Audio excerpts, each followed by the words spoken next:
Great. Thank you for being here. Glad that you were with us. Could I ask Thanks for inviting me. you to introduce? And I'd like to say hello to your students, Thank whether you. they're in class with you or at home, either one's fine. I know it's been quite a year for all of us, actually, but it's getting better. We'll get there. Could you tell us a little bit about who you are and what your career was like?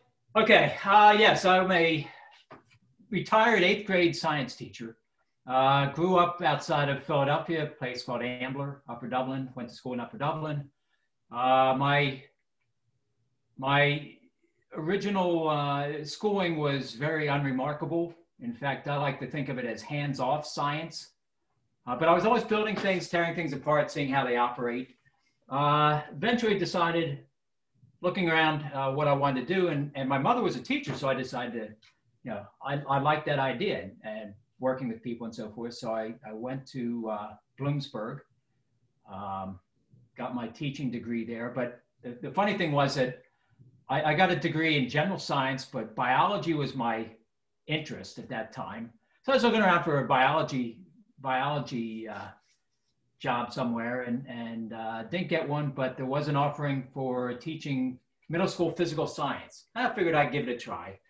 So anyway, I did that, and first year was absolute disaster. The curriculum was terrible. It was what I had in school. It was all book, film strips, no hands-on whatsoever. And the kids weren't getting anything out of it, and I wasn't getting anything out of it. And that's not how I wanted to teach. So I started looking around because we didn't have a budget. So I started looking around at what can I do with materials that are low cost or no cost, and I got friendly with the shop teachers so I could use some of their tools down there. And I just started building equipment and showing things and letting the kids try things for themselves, and it just took off from there. Got them more interested. We had a science club, kids coming in after school, building things. Kids bringing in broken things, tear them apart and put them, use the pieces to put back into other things. So I started building more and more equipment, and I don't know, I started in 1977, which is before you were born, I'm pretty sure. But it was about 1990, I had a science company come visit. And at that time, they sent around sales reps from the company, and they were trying to push their products push their products, and came into my room, and we talked about their stuff for a couple minutes, and they started playing around with some of the toys I had. And I thought, oh, these are great. Where did you get them? I said, well, I built them. He said, you really ought to take a look at seeing if somebody would be interested in selling these commercially. And so he went back to his company, and I got a call from their vice president of the company a couple of days later, and asking could I make up a video of my stuff and send it to them. They'd be interested in buying the rights to it. And this is 1990 at this point? It was about 1990, I think it was. So anyway, I did that, and the company, by the way, was named Science Kit and Boreal Laboratories, which has since gone out of business. And well, I'm sorry, they didn't go out of business. They were bought by Wards. Okay, yeah. Sergeant Welsh Wards. So I ended up over the next 3 or 4 years, I ended up selling them maybe 28, 29 ideas that they started producing them. They started taking me around to conferences and so forth. So I got very involved in doing workshops for other teachers and so forth. So I did that for a number of years. Eventually, Science Kit was bought out by Wards, and there was a budget crunch nationwide, and the conferences that I started with ended up just dwindling down to a much smaller scale.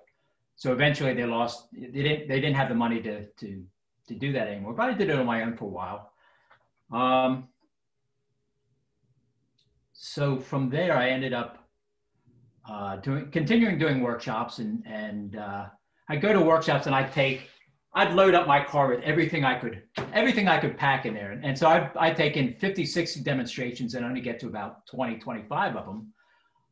In fact, it was funny because I'd be doing demonstrations after the workshop was over. I'd have the stuff out in the hall, and people would come up And it was just great, a lot of fun. We'd be doing things out in the middle of a hallway, and we'd have a bigger crowd outside in the hallway than some people were having in their rooms, which was kind of funny. But I started handing out, all along I was handing out packets of information. And eventually people were saying, hey, this was a time that videos were getting stronger. So I was handing out I went from packets to CDs. And then eventually people started saying, hey, why don't you put this stuff on video for us? And I was not a strong technological person. So I kind of put that off as long as possible, but eventually I got involved with doing that and handing out that on CDs. And then the next step, of course, was taking it to YouTube. And so I'm still a very small fish in a gigantic pond or ocean, I guess, but it's been a lot of fun. So you've got, what, over 100,000 subscribers, 250? Like 250, 260,000. And you have your silver play button or something, yes, right? I do. Congratulations on that. Thank you. It truly boggles my mind that it's taken off that far, and I'm just small potatoes. Right. I look at the total number of views, it's like 46 million views have hit all the videos I put out there. And I just can't imagine those kind of numbers. No, but anyway, go ahead. It's been interesting. That whole process has been interesting. I get, I love the comments that I get and try and answer those. And it's also been very humbling because I'm an 8th grade middle school science teacher. And these, I'm getting questions from physics teachers, physics professors at colleges and so forth. Last year a couple years ago, there's an international physicist contest for college. It's a group of students from several different countries that can enter this contest. And we're talking people in physics, with physics degrees, going for their masters, going for their doctorates and so forth, can enter this. So anyway, they ended up using a couple of my designs in their problem-solving activities. And I got contact from some of the physicists that were involved in that thing, and they're asking me, can I go back to my experiment and try this and try that and so forth? And they started getting into the explanation of it. And I think I understood maybe 30% of what they were talking about. The rest of it just went over my head, but it has been a lot of fun. Now, Bruce, this wasn't part of my initial questions, but I have to ask you now. There's a book that came out last week. The author is Andy Weir, who was the author of The Martian that had Matt Damon in it in the movie several years back. The book is called Hail Mary, and I don't want to spoil it for you. Are you aware that this book exists? I don't. No, I'm not. The main character, I want to tell you, is basically an 8th grade science teacher, and he, without spoiling too much, he has to use his knowledge that he gets from being a very charismatic, enthusiastic, well-loved middle school science teacher to save the world.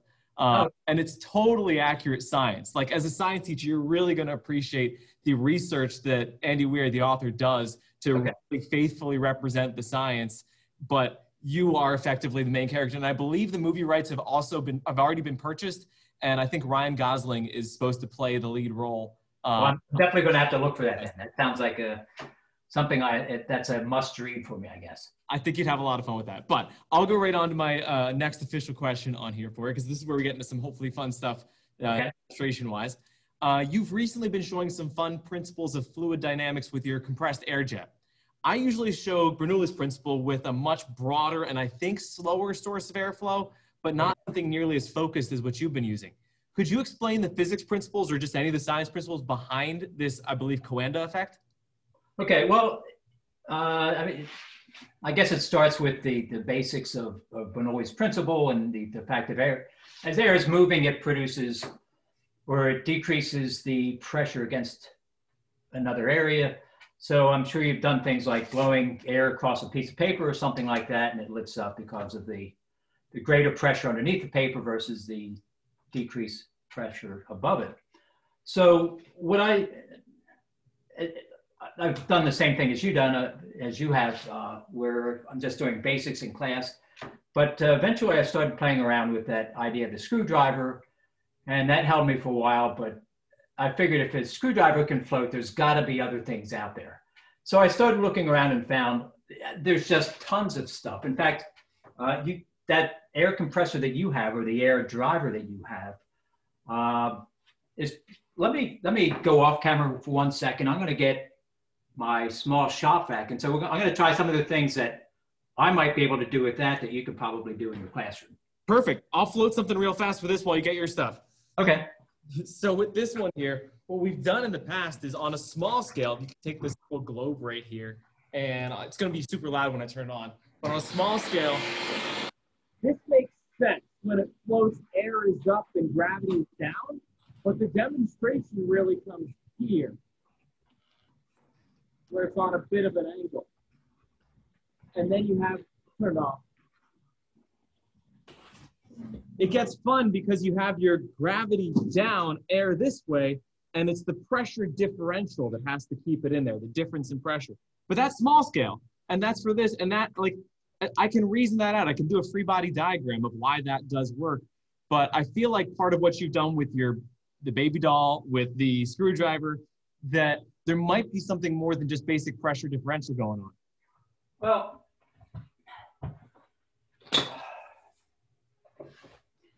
when you're floating the ball, you basically have air hitting it underneath the ball, and it's wrapping itself around. You have air particles that are coming in. Yeah, they're creating pressure upwards against the ball. It's wrapping around, and the decrease out here is what's holding it in the airflow itself. Right. The Coanda effect is, and even when it's out on an angle, you're getting air underneath. I believe you're getting air underneath the ball. What I started doing was, instead of going underneath the object, and that was fine. You do this with the ball, you can do it with bowls and so forth. But what I was doing is I was aiming air above the object. Now, a ball is not going to do it, but I've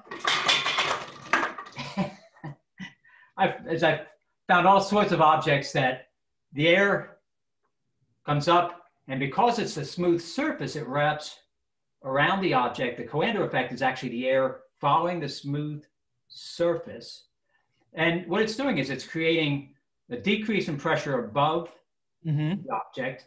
And so it's actually there's less air pressure up here, there's more air pressure down here. So it's actually being lifted up by the air underneath the object. And so once I figured that out, then I just started looking for objects that have a smooth surface that air would blow over the top of it and follow that same principle.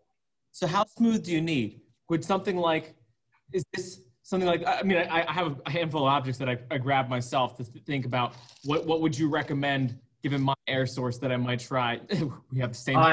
Has that football, does that work for you? Or I haven't even tried. I grabbed a bunch of stuff, figured I'd try it on camera, figure out what works well. But I'll let you, well, you can't float the baby with your shop vac, can you?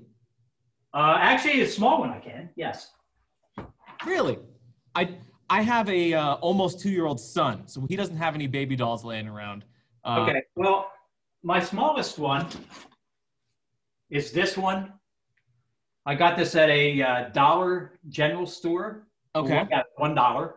And I need a nozzle for this small shop vac. I'll try my football in the meantime here.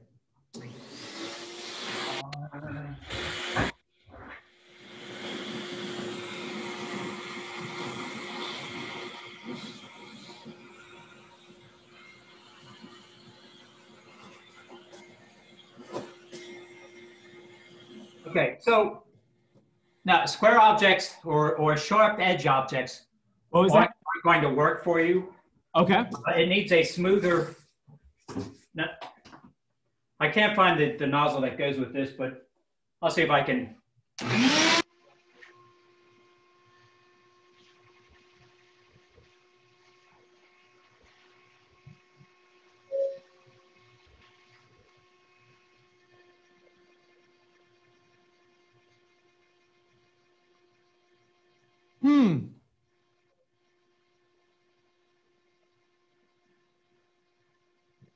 That seems in there real good. It looked like that was nice and stuck in there. That looked like like you had it like relatively nicely stuck in that air jet. Oh yeah, no, this works very well. I wonder if the shop vac is a bit more powerful. It's not that strong. Once again, see your shop teacher. I'm sure he's got a shop vac down there that you can use. I can't find the end nozzle for this. I think it's, I'm doing some remodeling upstairs. It's probably up there with that, but yeah, this.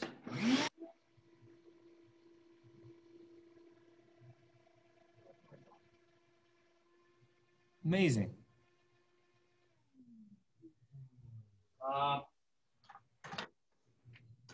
Do you have your compressed air jet with you? I do. That's sitting outside. I have the nozzle right here. I figured you were probably going to ask a few questions. So yes, I do have it available. Perfect. So that if hypothetically I was going to get something like that, I just compressed air jet, Home Depot, something like that? Yes. Okay. The one I have is putting out about 6 cubic feet of air per minute of recovery, I think, something along those lines. Gotcha. And that's fairly important. What ends up happening is if you have, in fact, I'd like to have one larger than that, but yeah, this is what I have. Right. So with a lot of these things, the tank that I have will be good for maybe 45 seconds to a minute. Okay. It drops so low that I have to stop and let it recharge itself. Gotcha. So, but it has been, that 45 seconds does give me a lot of time to try all different things. Yeah. How big of a tank is it then? It's, if you go back on the video, if you go back on one of the videos, actually I think on 2 of the videos. Okay. The beginning of. I'll have to check that. Perfect. The tank. So. I'll go on to, well, while you have it right there, could you give us a quick show of the baby, what we're talking about? Sure. What would you like to see fly?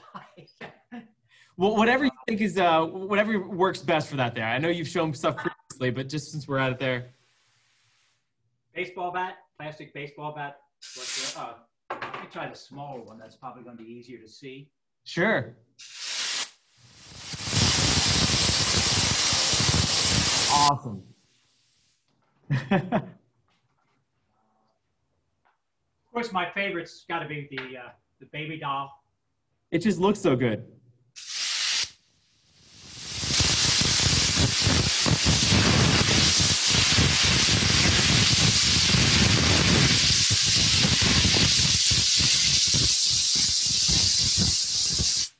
Now, when you do this, and I showed this with string, the air's coming over and then it's going off at about this angle. So there's quite a stream of air going over the top of her head, but once it gets below her forehead, I was expecting more air to come up into it. Yeah. Up into that stream, and it doesn't feel like there's that much there. Interesting. Well, I don't want to force you to use up all your air if you only get 45. Right. I can hear it running outside, so it's fine. Oh, okay. Gotcha. But thank you. That is awesome. I do. We'll have to make sure that I either talk with the guy who does robotics and see if I can get one of those compressed air jets or see what the school has there. But I love it. So it sounds like Coanda Effect is basically an application of Bernoulli's principle. Because of the high velocity, low pressure air, Coanda Effect is something you can do where you create that pressure differential with a low pressure above. Would you agree? I mean, that's my understanding also, is that the Bernoulli's principle is a result of the Coanda Effect. The air, let me step off for 1 second. Sure.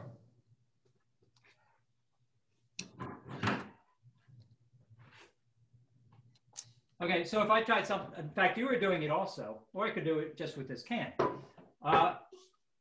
Later, now I'll do it with this.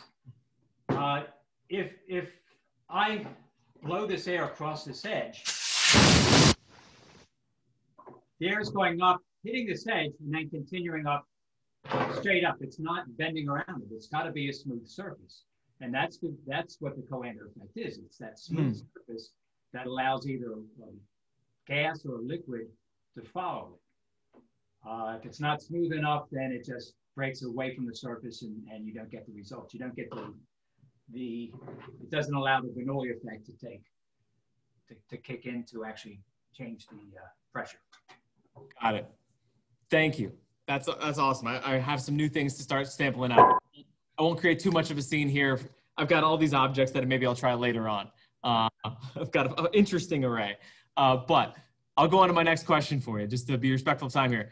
Okay. You've educated thousands of students. You've undoubtedly igniting many young minds. You're a catalyst for countless future scientists. Do you have any interesting instances you can share of past students who either went on to apply the science in interesting ways or who went? Yeah, actually, that's been an interesting journey in itself. I've been in contact with quite a few of my students, and I've talked to ones that have gone on to doctors. There's several that have gone into aero engineering, engineering of various aspects. Quite a few have actually ended up going into teaching, which I fully didn't understand the effect that a teacher has on their students until the first time it really hit me was, back then I was actually a runner. I was at a road race, and I was getting ready for it, and this guy comes up to me and starts talking to me, and I didn't recognize him at first, but here was a former student, and we got to talking, and he was a physics teacher, and he said that he had gone into physics because of the things that he had seen in my class. And I mean, I teach 8th grade. He had other classes after that, other sciences after that, but that was the first time that the effect that a teacher has on their students. I mean, that's when I fully realized that we really do change students' lives. And since then, when I started doing workshops and so forth, I ran into other students that, I mean, the same type of story. It wasn't, whether it was me personally or whether it was our science department, but it was a profound, for me, it was a profound statement that he made that I had such an effect on him. There have been some funny instances. As I said, I did a lot of workshops, and I'd go to workshops also.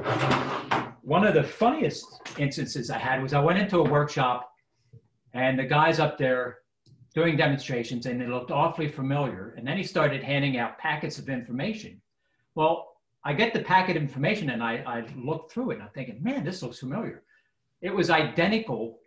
It was the same exact packet that I've been giving out for a few years prior to that.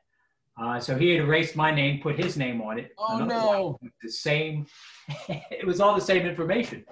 So I kind of confronted him after that. And I mean, to me, it was, he didn't quite know what to say about it, but it was funny. It was like, I guess imitation is what's that? Imitation is the sincerest form of flattery. Yeah. So anyway, I kind of took it as something along those lines. But I mean, that was one of the things that struck me. And another funny instance I had was eventually I decided to get my master's degree I went to a local college, Lebanon Valley College. I don't know if you've heard of that. Yeah. But anyway, the teacher there was a former student, and I wanted to get a middle school. I wanted to teach. They actually wanted me to teach at Lebanon Valley College, but I had to get a master's degree, and so I decided to go through their program for education of science. And one of the courses I had to take was a physical science course. Well, the teacher that I had was a former student. And he was, once again, he was using a lot of the stuff that he had seen in my classroom. And so it was funny because he'd do a demonstration, and then he kind of looked back at me and it's kind of like that look at, am I doing this right? And he was good. He was a lot of fun. And I worked with him a little bit afterwards and so forth, and said, here's some other variations you can do in that. But you never know where you're going to end up. On YouTube, same thing. I mean, I'm just amazed by, so I'm not teaching directly, but I'm teaching on YouTube. But but some of the responses I get on there, it's just mind-boggling that, hey, we're using your videos in class, in our classes, and you know, teacher stops it at a certain point and then asks questions and so forth, and it's just that's not exactly what I was, you know, I never intended that was going to be the case, but that's what it is. Wow. When I wrote my next question here, I did not even realize how well-versed you were in creating demonstrations for so many years. Like, I'd seen some of your stuff, but I didn't know that you kind of even had a little side job where you're doing part of that. But that makes it all the better for my next question here. Because the next one, you are an absolute showman. You're great at setting up. You've gotten good at filming part of your stuff, and you know a lot about demonstrations. Is there one demonstration that you would still call a bit of your white whale that you've never been able to successfully coordinate or pull off? Let's see, how long do we have here? Yes, I've had, well, there's several things that throughout my career I've tried to improve on. One was trying to be the best teacher I could has always been a white whale. I mean, I try and do demonstrations and I try and have the kids do activities, but there's always in my mind, is there a better way of doing this? So that was a personal white whale. Yeah. But you're talking more along the lines of demonstrations and so forth, I think. Yeah, yeah. If you go back and look, I have something called a solar motor. Okay. Which is it's two cups that are put together on end to end, and there's plastic strips plastic ribs that go across the whole length of it. And very simply, when the sun hits it, it ends up just turning by itself. It doesn't have any torque to it. It's an accomplishment just that it turns by itself. Trying to get it to do any useful work has been out of the question. So it was something that I've put hours and hours in it, trying to come up with a way of making it better, trying to get more useful work out of, trying to get more, see if I can improve the torque that it puts out. I think one time we measured the horsepower of it. I think it came out to something like, was like 1/100th of a micro horsepower. So it's more than to be able to lift a couple paper clips was a feat in itself. But anyway, I'm sorry? 1/100th of a horsepower is more than a watt. So no, a micro horsepower, which would be, the micro is what, 10,000th? I thought you said one, yeah, because it's, I think a horsepower is about 750 watts. Right. So you're a little bit more than a watt? Let's say, what was it? A milli horsepower would be 1,000th of that. Right. So you were 10,000th? So it's like, I think a micro is like 10,000th. Gotcha. Okay, never mind. Well, anyway, we're talking really small numbers here. So anyway, I guess NASA had built a couple things back in the 60s where they used PVC pipe and they got it to turn and so forth. And I tried replicating their demonstration and that didn't work. And I've tried various materials various polymers to see if I can improve it. And I just can't get that thing better than I think its efficiency is like one half of 1% or something like that. Yeah, so it's not going to put out a whole lot of useful torque for us. So anyway, that's been something that I've played around with for years and years and haven't gotten anywhere. Ramp walkers has always been a fun thing for me to do, and I've tried to make articulated walkers that would bend at the knees and then straighten out, and I could get it to maybe do 1 or 2 steps and then the whole thing would just fall over. Vortex rings, fun things. Played around with those. I've always wanted to see if I could get a ring inside a ring, and so that was one of the recent things that I've been playing around with, and that doesn't seem to want to work either. Are you at all with Smarter Every Day? What's that? The guy on YouTube, Destin Smarter Every Day? Yeah, I've seen him. I know he had rings that collided against each other. That's pretty cool. So that's on my to-do list, by the way. I do want to try that. But no, I wanted a larger ring with a smaller ring right at the same, following it at the same time, and both going in the same direction. And I just have not, I've tried various models of it and just can't seem to get that to work. I've seen it with water bubbles. Right. Where they've had larger rings and a smaller one goes up in between it, but I can't get it to work in air. So anyway, that's one of my white whales. You're looking at Bernoulli's principle. I've gotten all these things to float, but this thing has been a stumper in itself. Soda cans, I cannot get one of these to levitate. I've tried all sorts of things. I've tried rounding off the bottom of it. In fact,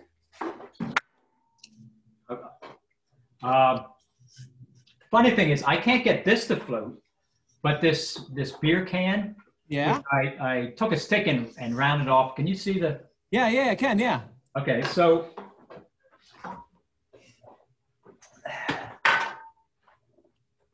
this also has been a recent white whale for me. No,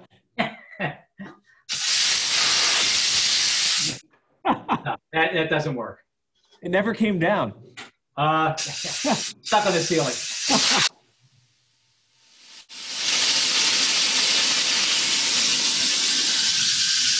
Huh. So I can get this longer bottle, which I rounded. I poked a stick in there and rounded off the top of it. I can get this to float, but I can't get a regular soda bottle to float.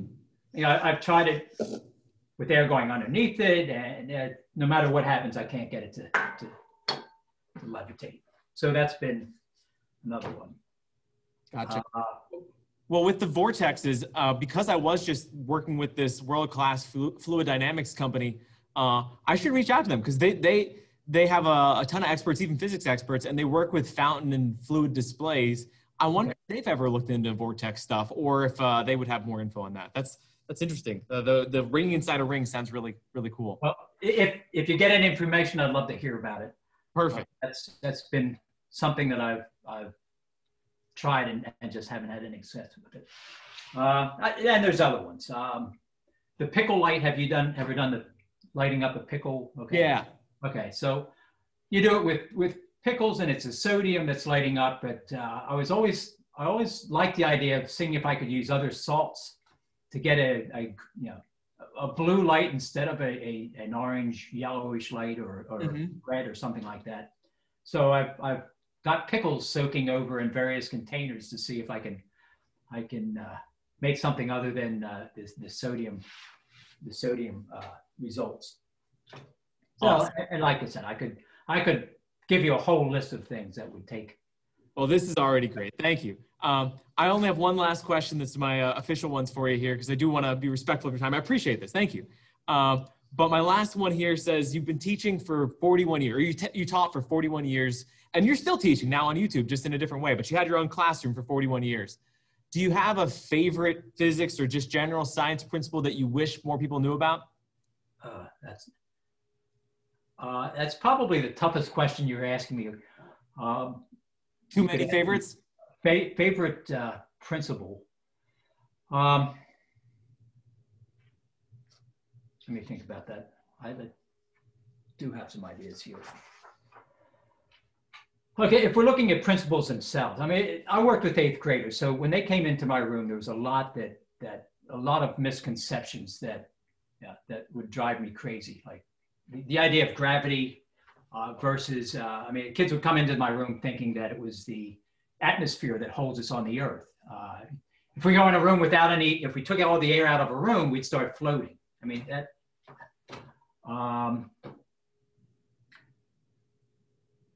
Newton's laws of motion has always been a favorite with me. And that's something that we've done a lot with over the time.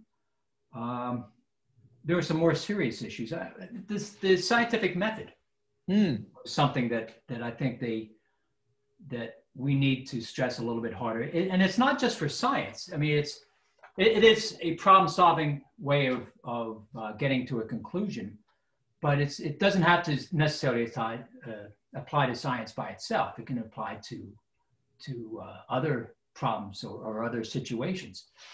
In this day and age, we have information coming at us from all different places, and some of it's reliable and a lot of it's not. And I think in a lot of cases, people just hear one thing and then take that as fact. What we read on the internet is how much of it can we believe? So I think that's one of the things that if I could stress an idea, it's